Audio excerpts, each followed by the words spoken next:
Салам алейкум, хурматли милләттәштәр, достар, здравствуйте, уважаемые подписчики моего канала.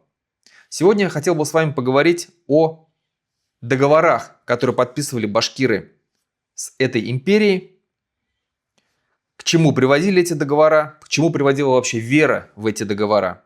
Итак, первый договор, который подписала часть башкирских родов, это очень важно отметить, что часть башкирских родов подписала первый договор с московским государством в середине 16 века.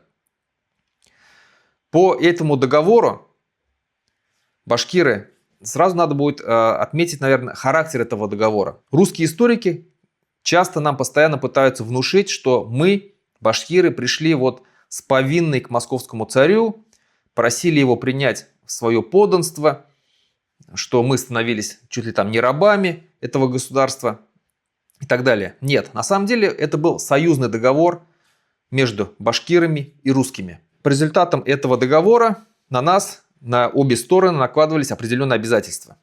На башкир накладывались обязательства по охране южных рубежей этого государства, а также мы обязывались выплачивать определенный налог.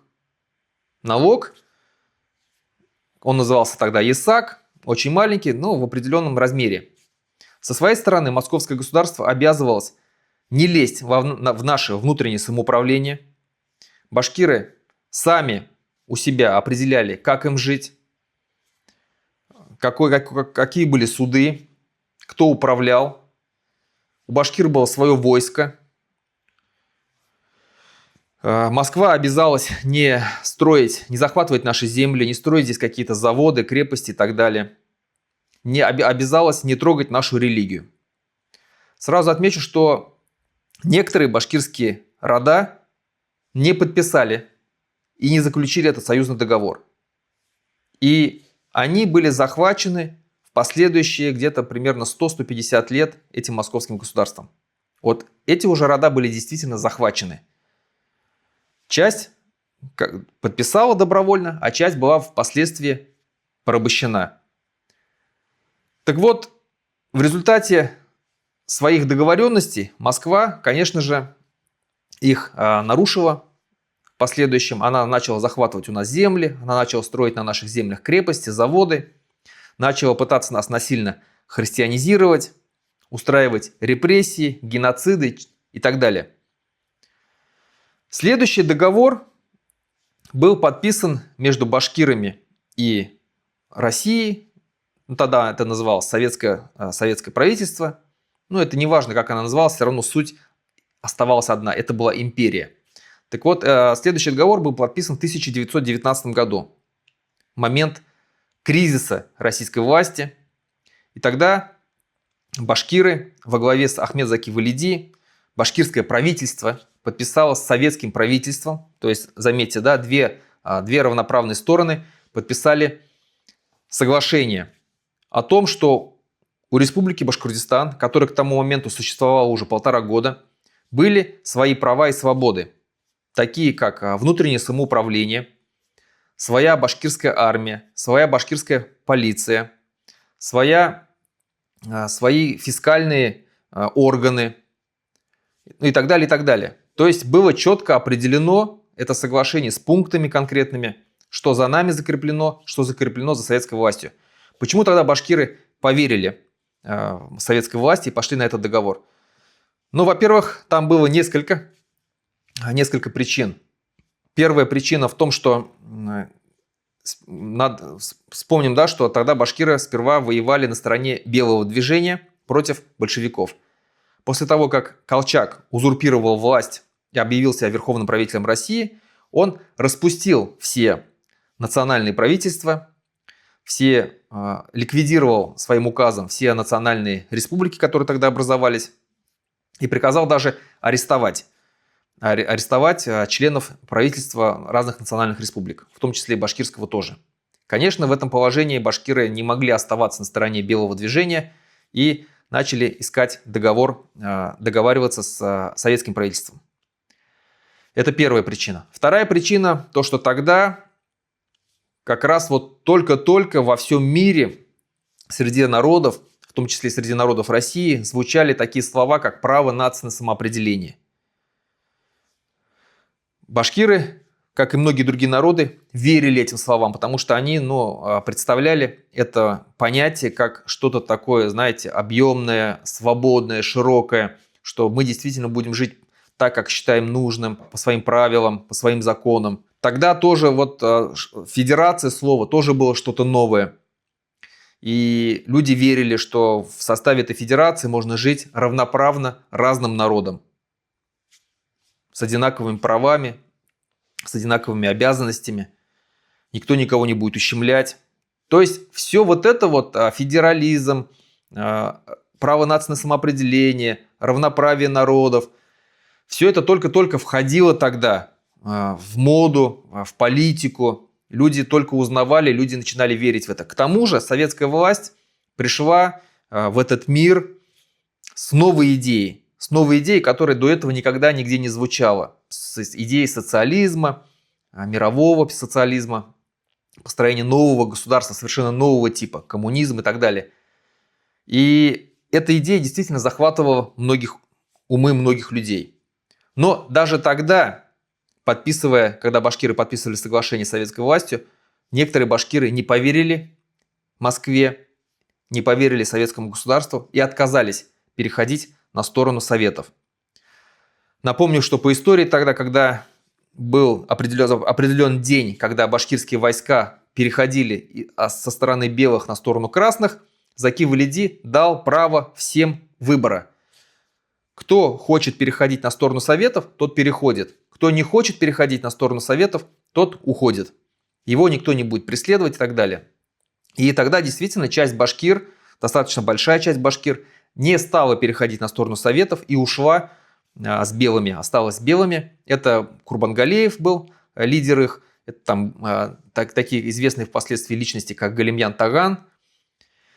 Что-то около 2-3 тысяч башкир не стало переходить на сторону Советов и ушло потом вместе с белыми в сторону Читы, и потом они перешли в Манчжурию и потом рассеялись в итоге по всему свету. То есть часть башкир уже тогда не верила. Почему она не верила? Потому что она опиралась на прошлые итоги наших договоров с этой Москвой. Следующий, третий договор, который был подписан с Москвой, это был подписан федеративный договор 1992 года между правительством Республики Башкортостан во главе с Муртазой Рахимовым и правительством России во главе с Борисом Ельциным.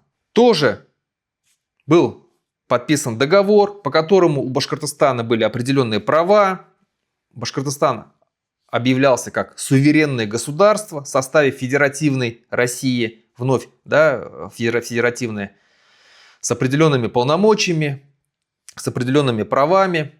И тогда уже еще большая, наверное, часть башкир, чем 70 лет назад, была против подписания этого договора.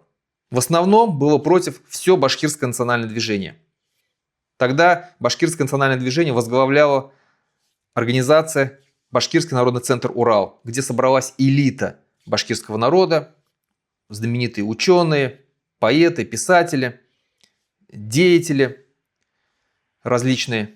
Они все выступили против подписания этого договора. Почему? В том числе выступила против и, скажем так, молодежь, башкирская молодежь, национальная молодежь в лице Союза башкирской молодежи. Тоже выступили категорически против подписания этого договора. Почему? Потому что они знали, чем оборачиваются данные договора. Во главе тогда тех организаций Башкирского народного центра «Урал», Союза башкирской молодежи в основном стояли историки. Башкирские историки, которые знали прекрасно по истории, к чему приводят подобные договора. Они знали, что Москва, как правило, не соблюдает эти договора. И что бы нам ни обещали, о чем бы мы ни договаривались, это будет нарушено. И были пикеты, были требования не подписывать договор, но Муртаза Рахимов, скажем так, наплевав на мнение башкирского национального движения, опираясь на свои, скажем так, чиновников, бюрократов, в итоге подписал этот договор. К чему это привело? Да, потом был переподписан еще один договор в 1994 году, но он уже, скажем так, просто отшлифовал более-менее там договор 1992 года. Но к чему это привело? Это привело к тому, что прошло 10 лет, пришел к власти Владимир Путин, и все договоренности были обнулены. Московская власть нарушила все положения договоров, не стала переподписывать очередной этот договор, который должен был переподписываться через 10 лет. Ну и постепенно нарушила все те положения договора, которые были в нем. Все. И к чему я все это говорю? Все договора Москва подписывала с нами в моменты кризиса собственной власти. И, конечно, скоро такой кризис в результате вот той политики, которую ведет Путин и его режим, обязательно в России наступит. Обязательно наступит, и мы скоро это увидим. Мы будем живыми свидетелями этих событий. И вот тогда Москва вновь достанет те же самые карты крапленные и попытается с нами разыграть одну и ту же игру – подписание очередного договора. Опять нам пообещают очень много прав, свобод, у нас будет то, у нас будет это. Как Мария Певчик говорит, отсыпем Башкортостану столько полномочий, сколько они хотят. И вот здесь мы, опираясь на предыдущий опыт подписания договоров, как нас постоянно обманывали, мы должны понимать, что договора с Москвой не работают. Просто не работают. Они нас постоянно обманывают. И как бы не уговаривали сейчас нас различные либералы разного толка, которые говорят, что Россия может быть демократичной, Россия может стать нормальным цивилизованным государством, что вот постепенно разные империи постепенно приходили к тому, что вот из империй становились демократическими государствами, и у России то же самое будет. Нам нельзя в это верить. Пусть Россия станет демократическим государством, если такое возможно, хотя я в это не верю.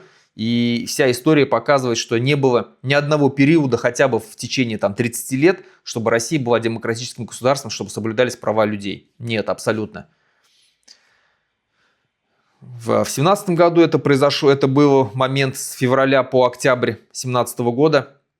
Вот более-менее свободы были, пока власть не захватили большевики. И в 90-х годах, с 90 по 90, наверное, второй год, по 94 год, да, по 93 год. Ну, вот эти 2-3 года условно. Все, дальше там пошла уже расстрел парламента, Чечня и так далее. Все, уже тогда были свободы нарушены все.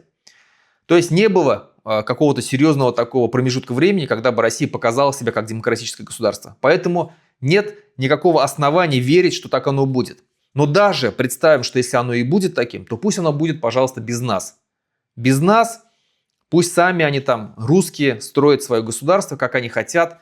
Мы, башкиры, больше не должны верить в эти договора, мы больше не должны испытывать свою судьбу, мы больше не должны верить в то, что мы можем существовать в этой федерации, очередной федерации, в третьей уже, как они нам предлагают, прекрасной России будущего. Нет, нужно строить свое отдельное независимое государство. Как бы нам ни было тяжело, как бы нам ни было сложно, но мы не должны вестись на поводу у либералов как русских, так и наших башкирских либералов, которые тоже попытаются вновь нас вернуть под власть Москвы. Все те башкирские либералы, башкортостанские либералы, русские, татары, в том числе и башкиры тоже, или коммунисты, которые у нас еще сохранились, которые верят там в какое-то братство, единство с Москвой, что вот мы всегда были веками вместе, что мы воевали за эту Москву и так далее. Зачем нам вообще воевать за Москву? Для чего? Зачем мы должны гордиться этим, что мы постоянно воевали за эту Москву? Что нам это дало? Десятки, сотни тысяч погибших башкир и все. Что мы сейчас, какие-то у нас есть свои права? Ничего нету абсолютно. Заметьте, что после каждого подписания договора башкиры оказывались все в худшем и в худшем положении. в худшем положении. После первого подписания договора с Москвой башкирские рода действительно какое-то время жили свободно, где-то примерно около 100 лет. Потом постепенно, даже не 100, там где-то 50-70 лет, потом постепенно шел захват. В итоге положение башкир было очень плачевным к 1917 году. В 1917 году мы своими силами, никто нам не помогал, создали свою республику Башкортостан, создали свою армию, установили контроль над своими землями. В итоге подписали соглашение. В последующем, к чему привело это соглашение? То, что очень огромное количество башкир манкуртизировалось, забыло свой язык. У нас отняли многие права, репрессировали огромное количество нашей интеллигенции. Помню, да, в 30-х годах. Заставили нас участвовать в различных войнах. Вторая мировая война, там, Финская война, подавление восстаний в Чехословакии, Венгрии, Афганистан. Третий договор, подписанный в 1992 году, тоже привело к тому, что сегодняшний момент, я думаю, что мы на сегодняшний момент находимся в самом худшем положении, когда-либо, которое у нас было из башкир. Сегодня мы вообще ничего не имеем. Сегодня наши природные ресурсы просто отнимаются у нас, и мы даже не можем поднять восстание, как это делали наши предки. Вот баймакские события прекрасно показали, что просто мирный сход башкир оборачивается избиениями, посадками, арестами, сроками, убийствами. То есть мы ничего не можем. Нами управляют коллаборанты, гауляйтеры, которых ставит Москва. Любая свобода слова просто пресекается, людей репрессируют. Мы живем бедно, башкиры практически лишились своего языка. То есть у нас ничего не осталось. Мы находимся в еще худшем положении, чем были раньше. То есть вот к чему привел нас этот договор 1992 года. Поэтому я уверен, что мы, башкиры, больше не имеем права играть вот в такую игру со своим народом, с Москвой, и должны больше не подписывать никаких договоров, а строить только свое независимое государство. И в этот раз я думаю, что сторонников не подписания никаких договоров, сторонников независимости Башкортостана будет намного больше, чем их было в 2018 году и чем их больше и в 1992 году. Только независимость, только свободное независимое государство. Да, мы можем заключить какие-то союзы, внешнеполитические союзы с Москвой, торговые соглашения какие-то с Москвой, но как два независимых государства. Не меньше, как два независимых государства. На этом все. Подписывайтесь на мой канал, ставьте лайки, помогайте, пожалуйста, в распространении данного видео. Хау булавы, хурметли милләттәшләр.